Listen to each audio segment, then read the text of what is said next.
ನಂದಿ ಬೆಟ್ಟಕ್ಕೆ ಲಗ್ಗೆ ಇಟ್ಟಿದ್ದಾರೆ ಪ್ರವಾಸಿಗರ ದಂಡು. ನಂದಿ ಹಿಲ್ಸ್ ಪ್ರವಾಸಿಗರಿಂದ ಹೌಸ್ಫುಲ್ ಆಗಿಬಿಟ್ಟಿದೆ. ಬೆಟ್ಟದಲ್ಲಿ ಕಿಕ್ಕಿರಿದು ತುಂಬಿದ್ದಾರಂತೆ ಪ್ರವಾಸಿಗರು. ಸಾಲು ಸಾಲು ವಾಹನಗಳಿಂದ ಭಾರಿ ಟ್ರಾಫಿಕ್ ಜಾಮ್ ಕೂಡ ಆಗಿದೆ. ಚಿಕ್ಕಬಳ್ಳಾಪುರ ತಾಲೂಕಿನ ವಿಶ್ವವಿಖ್ಯಾತ ನಂದಿ ಗಿರಿಧಾಮಕ್ಕೆ ಈ ಪ್ರವಾಸಿಗರ ಆಗಮನ ಹೆಚ್ಚಾಗ್ತಾ ಇದೆ. ಪ್ರವಾಸಿಗರನ್ನ ನಿಯಂತ್ರಣ ಮಾಡೋದಕ್ಕೆ ಅಲ್ಲಿರುವ ಸಿಬ್ಬಂದಿ ಕೂಡ ಪರದಾಡ್ತಿದ್ದಾರೆ. ಪ್ರವಾಸೋದ್ಯಮ ಇಲಾಖೆ ಸಿಬ್ಬಂದಿ ಹರಸಾಹಸ ಪಡ್ತಿದ್ದಾರೆ. ಸಾವಿರಾರು ಪ್ರವಾಸಿಗರು ಆಗಮಿಸಿರುವ ಹಿನ್ನೆಲೆ ಒಂದ್ ಕಡೆ ಟ್ರಾಫಿಕ್ ಜಾಮ್, ಮತ್ತೊಂದು ಕಡೆ ನಂದಿಗಿರಿಧಾಮ ಪ್ರವಾಸಿಗರಿಂದ ತುಂಬಿ ತುಳುಕ್ತಾ ಇದೆ. ಒಂದ್ ರೀತಿ ಜನಜಾತ್ರೆ ರೀತಿಯಲ್ಲಿ ಭಾಸ ಆಗ್ತಾ ಇದೆ ಅಂತೆ ದೃಶ್ಯ. ಪ್ರವಾಸಿಗರನ್ನ ನಿಯಂತ್ರಣ ಮಾಡೋದಕ್ಕೆ ಪ್ರವಾಸೋದ್ಯಮ ಇಲಾಖೆ ಸಿಬ್ಬಂದಿ ನಿರಂತರವಾಗಿ ಪ್ರಯತ್ನ ಪಡ್ತಿದ್ದಾರೆ. ಮಂಜಿನ ಮೋಡಗಳೊಂದಿಗೆ ಕುಣಿದು ಕುಪ್ಪಳಿಸ್ತಿದ್ದಾರಂತೆ ಪ್ರವಾಸಿಗರು. ದೃಶ್ಯ ನಾವು ಗಮನಿಸ್ತಾ ಇದ್ದೀವಿ. ಸಹಜವಾಗಿ ನಂದಿ ಹಿಲ್ಸ್ ನೋಡೋದಕ್ಕೆ ಬೆಳಗಿನ ಜಾವ 5 ಗಂಟೆಗೆ ಹೊರಟು ಬಿಡ್ತಾರೆ. ಸೊ ಟ್ರಾಫಿಕ್ ಜಾಮ್ ಉಂಟಾಗುತ್ತೆ ನೋಡಿ. ಈ ರೀತಿ ಮಂಜಿನ ದೃಶ್ಯಗಳನ್ನು ಕಣ್ತುಂಬಿಕೊಳ್ಳೋದೇ ಸೊಬಗು. ಹಾಗಾಗಿ ಪ್ರವಾಸಿಗರು ಬೆಳ್ಳಂಬೆಳಗ್ಗೆ ನಂದಿ ಬೆಟ್ಟಕ್ಕೆ ಧಾವಿಸೋದು. ಸೊ ಈಗ ಈ ದೃಶ್ಯಗಳನ್ನು ನೋಡೋದಕ್ಕೆ ಪ್ರವಾಸಿಗರು ಬೇರೆ ಬೇರೆ ಊರುಗಳಿಂದ ದೊಡ್ಡ ಮಟ್ಟದಲ್ಲಿ ಆಗಮಿಸ್ತಾ ಇರೋದ್ರಿಂದ ಒಂದ್ ಕಡೆ ಟ್ರಾಫಿಕ್ ಜಾಮ್ ಉಂಟಾಗ್ತಿದೆ, ಮತ್ತೊಂದು ಕಡೆ ಪ್ರವಾಸಿಗರನ್ನ ಕಂಟ್ರೋಲ್ ಮಾಡೋದಕ್ಕೆ ಸಿಬ್ಬಂದಿ ಹರಸಾಹಸ ಪಡಬೇಕಾದಂತಹ ಪರಿಸ್ಥಿತಿ.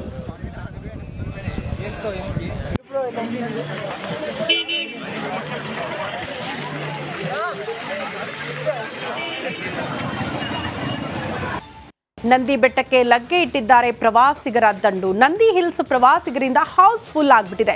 ಬೆಟ್ಟದಲ್ಲಿ ಕಿಕ್ಕಿರಿದು ತುಂಬಿದ್ದಾರಂತೆ ಪ್ರವಾಸಿಗರು. ಸಾಲು ಸಾಲು ವಾಹನಗಳಿಂದ ಭಾರಿ ಟ್ರಾಫಿಕ್ ಜಾಮ್ ಕೂಡ ಆಗಿದೆ. ಚಿಕ್ಕಬಳ್ಳಾಪುರ ತಾಲೂಕಿನ ವಿಶ್ವವಿಖ್ಯಾತ ನಂದಿ ಗಿರಿಧಾಮಕ್ಕೆ ಈ ಪ್ರವಾಸಿಗರ ಆಗಮನ ಹೆಚ್ಚಾಗ್ತಾ ಇದೆ. ಪ್ರವಾಸಿಗರನ್ನ ನಿಯಂತ್ರಣ ಮಾಡೋದಕ್ಕೆ ಅಲ್ಲಿರುವ ಸಿಬ್ಬಂದಿ ಕೂಡ ಪರದಾಡ್ತಿದ್ದಾರೆ. ಪ್ರವಾಸೋದ್ಯಮ ಇಲಾಖೆ ಸಿಬ್ಬಂದಿ ಹರಸಾಹಸ ಪಡ್ತಿದ್ದಾರೆ. ಸಾವಿರಾರು ಪ್ರವಾಸಿಗರು ಆಗಮಿಸಿರುವ ಹಿನ್ನೆಲೆ ಒಂದ್ ಕಡೆ ಟ್ರಾಫಿಕ್ ಜಾಮ್, ಮತ್ತೊಂದು ಕಡೆ ನಂದಿಗಿರಿಧಾಮ ಪ್ರವಾಸಿಗರಿಂದ ತುಂಬಿ ತುಳುಕ್ತಾ ಇದೆ. ಒಂದ್ ರೀತಿ ಜನಜಾತ್ರೆ ರೀತಿಯಲ್ಲಿ ಭಾಸ ಆಗ್ತಾ ಇದೆ ಅಂತೆ ದೃಶ್ಯ. ಪ್ರವಾಸಿಗರನ್ನ ನಿಯಂತ್ರಣ ಮಾಡೋದಕ್ಕೆ ಪ್ರವಾಸೋದ್ಯಮ ಇಲಾಖೆ ಸಿಬ್ಬಂದಿ ನಿರಂತರವಾಗಿ ಪ್ರಯತ್ನ ಪಡ್ತಿದ್ದಾರೆ.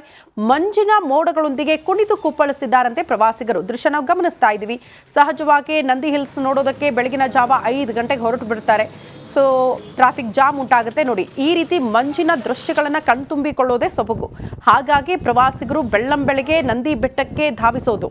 ಸೊ ಈಗ ಈ ದೃಶ್ಯಗಳನ್ನು ನೋಡೋದಕ್ಕೆ ಪ್ರವಾಸಿಗರು ಬೇರೆ ಬೇರೆ ಊರುಗಳಿಂದ ದೊಡ್ಡ ಮಟ್ಟದಲ್ಲಿ ಆಗಮಿಸ್ತಾ ಇರೋದ್ರಿಂದ ಒಂದ್ ಕಡೆ ಟ್ರಾಫಿಕ್ ಜಾಮ್ ಉಂಟಾಗ್ತಿದೆ, ಮತ್ತೊಂದು ಕಡೆ ಪ್ರವಾಸಿಗರನ್ನ ಕಂಟ್ರೋಲ್ ಮಾಡೋದಕ್ಕೆ ಸಿಬ್ಬಂದಿ ಹರಸಾಹಸ ಪಡಬೇಕಾದಂತಹ ಪರಿಸ್ಥಿತಿ.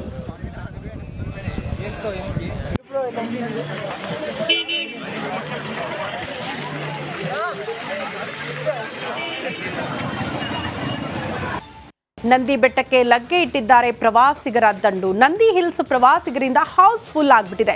ಬೆಟ್ಟದಲ್ಲಿ ಕಿಕ್ಕಿರಿದು ತುಂಬಿದ್ದಾರಂತೆ ಪ್ರವಾಸಿಗರು. ಸಾಲು ಸಾಲು ವಾಹನಗಳಿಂದ ಭಾರಿ ಟ್ರಾಫಿಕ್ ಜಾಮ್ ಕೂಡ ಆಗಿದೆ. ಚಿಕ್ಕಬಳ್ಳಾಪುರ ತಾಲೂಕಿನ ವಿಶ್ವವಿಖ್ಯಾತ ನಂದಿ ಗಿರಿಧಾಮಕ್ಕೆ ಈ ಪ್ರವಾಸಿಗರ ಆಗಮನ ಹೆಚ್ಚಾಗ್ತಾ ಇದೆ. ಪ್ರವಾಸಿಗರನ್ನ ನಿಯಂತ್ರಣ ಮಾಡೋದಕ್ಕೆ ಅಲ್ಲಿರುವ ಸಿಬ್ಬಂದಿ ಕೂಡ ಪರದಾಡ್ತಿದ್ದಾರೆ. ಪ್ರವಾಸೋದ್ಯಮ ಇಲಾಖೆ ಸಿಬ್ಬಂದಿ ಹರಸಾಹಸ ಪಡ್ತಿದ್ದಾರೆ. ಸಾವಿರಾರು ಪ್ರವಾಸಿಗರು ಆಗಮಿಸಿರುವ ಹಿನ್ನೆಲೆ ಒಂದ್ ಕಡೆ ಟ್ರಾಫಿಕ್ ಜಾಮ್, ಮತ್ತೊಂದು ಕಡೆ ನಂದಿಗಿರಿಧಾಮ ಪ್ರವಾಸಿಗರಿಂದ ತುಂಬಿ ತುಳುಕ್ತಾ ಇದೆ. ಒಂದ್ ರೀತಿ ಜನಜಾತ್ರೆ ರೀತಿಯಲ್ಲಿ ಭಾಸ ಆಗ್ತಾ ಇದೆ ಅಂತೆ ದೃಶ್ಯ. ಪ್ರವಾಸಿಗರನ್ನ ನಿಯಂತ್ರಣ ಮಾಡೋದಕ್ಕೆ ಪ್ರವಾಸೋದ್ಯಮ ಇಲಾಖೆ ಸಿಬ್ಬಂದಿ ನಿರಂತರವಾಗಿ ಪ್ರಯತ್ನ ಪಡ್ತಿದ್ದಾರೆ. ಮಂಜಿನ ಮೋಡಗಳೊಂದಿಗೆ ಕುಣಿದು ಕುಪ್ಪಳಿಸ್ತಿದ್ದಾರಂತೆ ಪ್ರವಾಸಿಗರು. ದೃಶ್ಯ ನಾವು ಗಮನಿಸ್ತಾ ಇದ್ದೀವಿ. ಸಹಜವಾಗಿ ನಂದಿ ಹಿಲ್ಸ್ ನೋಡೋದಕ್ಕೆ ಬೆಳಗಿನ ಜಾವ 5 ಗಂಟೆಗೆ ಹೊರಟು ಬಿಡ್ತಾರೆ. ಸೊ ಟ್ರಾಫಿಕ್ ಜಾಮ್ ಉಂಟಾಗುತ್ತೆ ನೋಡಿ. ಈ ರೀತಿ ಮಂಜಿನ ದೃಶ್ಯಗಳನ್ನು ಕಣ್ತುಂಬಿಕೊಳ್ಳೋದೇ ಸೊಬಗು. ಹಾಗಾಗಿ ಪ್ರವಾಸಿಗರು ಬೆಳ್ಳಂಬೆಳಗ್ಗೆ ನಂದಿ ಬೆಟ್ಟಕ್ಕೆ ಧಾವಿಸೋದು.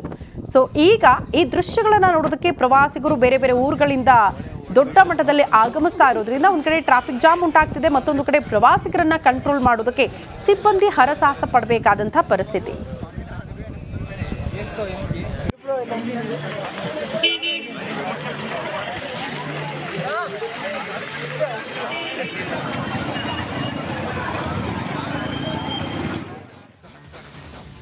ಸಿಎಂ ಸಿದ್ದರಾಮಯ್ಯ ನೇತೃತ್ವದಲ್ಲಿ ಇವತ್ತು ಸರ್ವಪಕ್ಷ ಸಭೆ ಕರೆಯಲಾಗಿದೆ.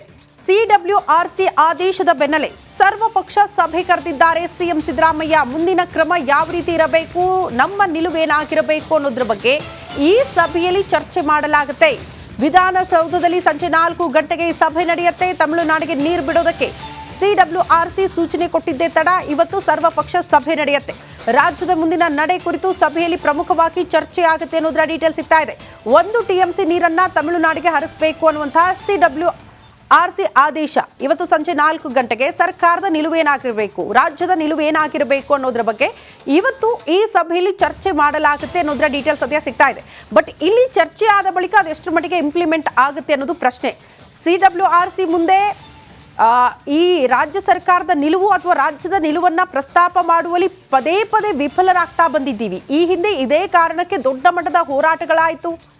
ಬಟ್ ಈ ಬಾರಿ ಅದನ್ನ ಯಾವ ರೀತಿ ತೆಗೆದುಕೊಂಡು ಹೋಗುತ್ತೆ ರಾಜ್ಯ ಸರ್ಕಾರ ಅನ್ನೋದನ್ನ ಕಾದು ನೋಡಬೇಕು.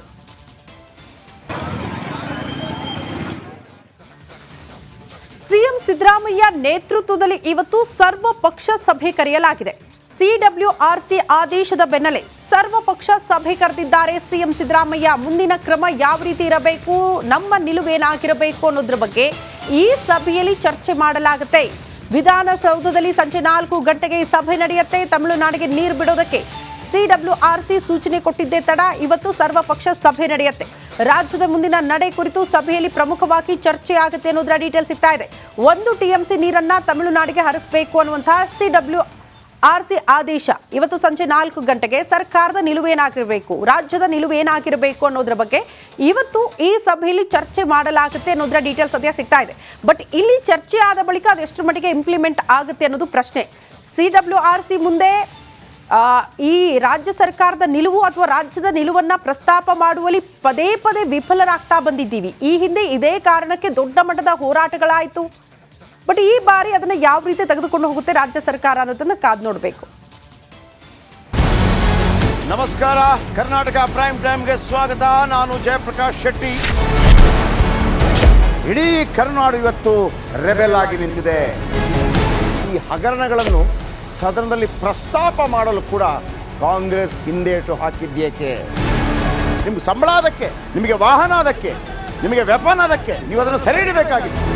ನೀವು ವಿದ್ಯುತ್ ಬರ ಇದೆ ಅಂತ ಹೇಳ್ತಾ ಇದ್ದೀರಿ, ಎಲ್ಲಿ ಬರ ಇದೆ ನೀವು ಹೇಳಬೇಕು. ಪಾಕಿಸ್ತಾನ್ ಆಕ್ಯುಪೈಡ್ ಕಾಶ್ಮೀರ್ ಅದು ಎಂದೆಂದಿಗೂ ನಮ್ಮದು. 40 ಮೆಷಿನ್ಗಳು ತಂದಿತ್ತು ನೋಟ್ ಎಣಿಸುವುದಕ್ಕೆ, ಅದೇ ಹಾಳಾಯಿತು. ಮಥುರಾದ ಗಲಾಟೆ ಇದೆಯಲ್ಲ, ಅದು ಸ್ಥಳೀಯವಾಗಿ ಕೂತು ಪರಿಹರಿಸಬಹುದಾದಂಥ ಕಾನೂನಿದೆ. ಗ್ಯಾರಂಟಿ ಯೋಜನೆಯಿಂದ ನಷ್ಟ ಆಗಿದೆ, ಲಾಭ ಆಗಿದೆ, ದಯವಿಟ್ಟು ಹೇಳಿ. Dawood Ibrahim most wanted criminal ಯಾವಾಗಾದ ಅಂದರೆ ಇಲ್ಲಿ ತನಕ ಭಾರತ ದೇಶದಲ್ಲಿ ಓರ್ವ ದಲಿತ ಪ್ರಧಾನಿಯಾದಂಥ ಇತಿಹಾಸವೇ ಇಲ್ಲ. ರಿಪಬ್ಲಿಕ್ ವರ್ಲ್ಡ್ ಆಪ್ ಇದು ಕೇವಲ ಅಪ್ಲಿಕೇಶನ್ ಅಲ್ಲ, ಸಮಗ್ರ ಸುದ್ದಿಗಳ ಸಂಪರ್ಕ ಮಾರ್ಗಕ್ಕೆ ಕ್ರಾಂತಿಕಾರಿ ಬದಲಾವಣೆ. ರಿಪಬ್ಲಿಕ್ ವರ್ಲ್ಡ್ ಆಪ್ ಕೇವಲ ಸುದ್ದಿ ಅಪ್ಲಿಕೇಶನ್ ಅನ್ನ ಪರಿಚಯ ಮಾಡ್ತಾ ಇಲ್ಲ, ಬದಲಾಗಿ ಡಿಜಿಟಲ್ ಸುದ್ದಿ ಬಳಕೆಯ ಹೊಸ ಯುಗಕ್ಕೆ ನಾಂದಿ ಹಾಡ್ತಾ ಇದೆ. ಇದೊಂದು ಬ್ರೇಕಿಂಗ್ ನ್ಯೂಸ್, ಪ್ರಭಾವಶಾಲಿ ಕಾರ್ಯಕ್ರಮಗಳಿಗೆ ಗಟ್ಟಿಯಾದ ವೇದಿಕೆ. ರಿಪಬ್ಲಿಕ್ ವರ್ಲ್ಡ್ ಅಪ್ಲಿಕೇಶನ್ ಈಗ ಲೈವ್ ಆಗಿದೆ. ಗೂಗಲ್ ಪ್ಲೇ ಸ್ಟೋರ್ ಮತ್ತು ಆಪಲ್ ಆಪ್ ಸ್ಟೋರ್ ಎರಡರಲ್ಲೂ ಲಭ್ಯವಿದೆ. ಈಗಲೇ ಡೌನ್ಲೋಡ್ ಮಾಡಿ.